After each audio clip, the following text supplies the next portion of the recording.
New year, a new beginning. Time to create a new or better life.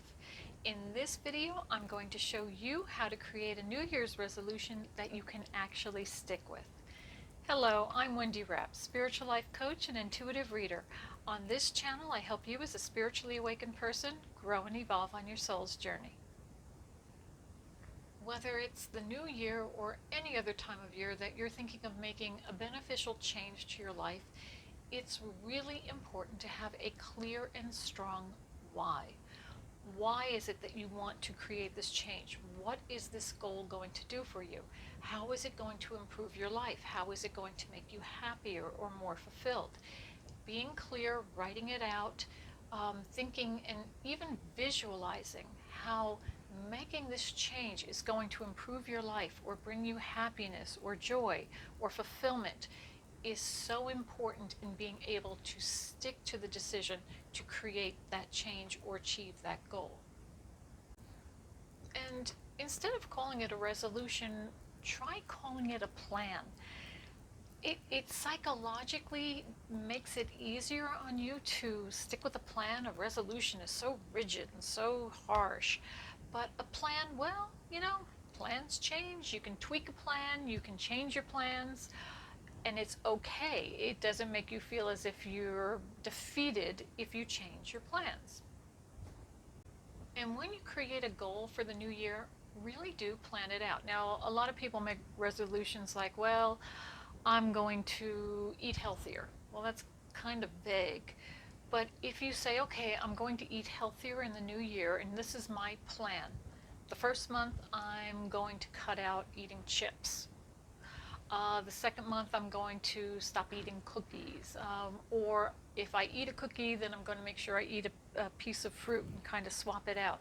Make a plan. Actually have something month by month and maybe take it 3 months at a time. And then you can always, at the end of 3 months, reevaluate if it's working for you, whatever your plan would be, and revamp your plan or change the plan around a little bit. You're allowed to play with the plan. It's not a resolution. You can play with it.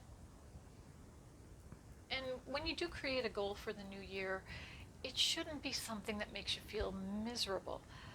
Let's just stick with healthy eating for a minute. If you decide you're going to create a healthier diet for yourself and lifestyle for yourself, well, if you go cold turkey on all the things you love to eat right out of the gate, or if you decide you're going to do an hour and a half exercise regimen every day and you're not used to exercising like that, you are going to make yourself crazy and it's going to be self-defeating.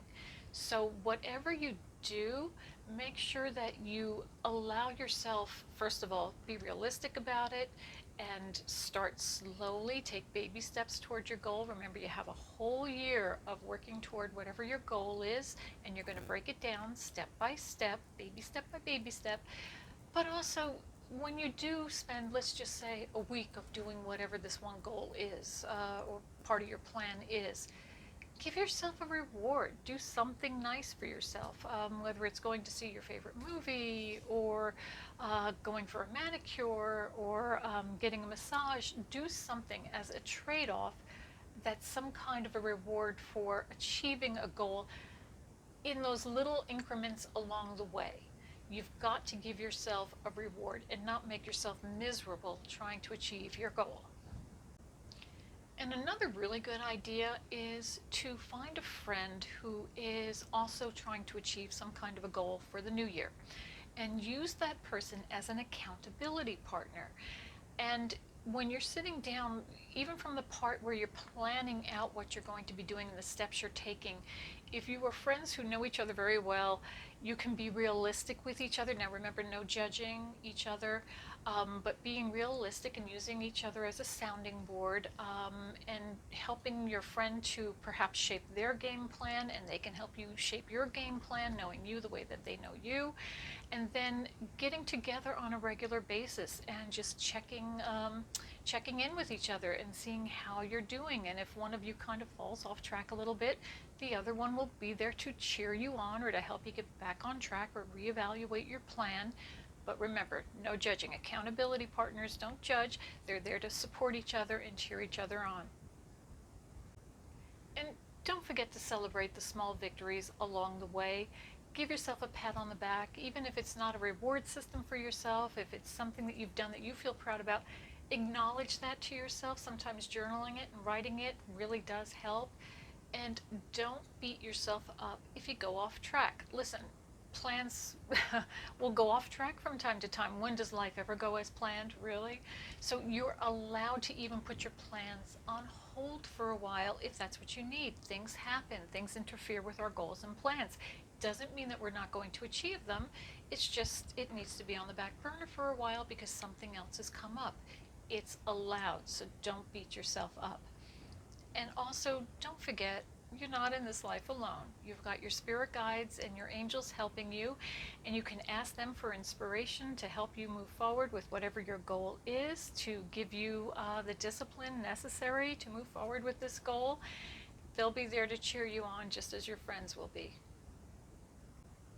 I hope that information was helpful for you. I wish you a new year filled with blessings, peace, love, and joy. As always, remember you are a spark of the divine. Share your light with the world. Blessings.